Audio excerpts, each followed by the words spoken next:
Hello guys, in today's video I'm gonna show you how to fix Genshin Impact black screen problem. Isn't quick. If you want to fix it, all you need to do first just open files. Now go to this PC and make sure you have enough space,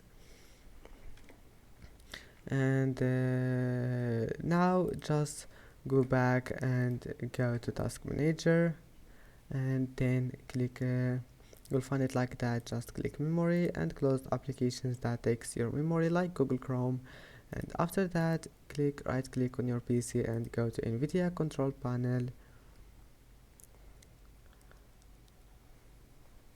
and now just click use my preference and move it to performance and click apply. And that's it. I hope that can help you. Don't forget to like and to subscribe, and see you in the next video.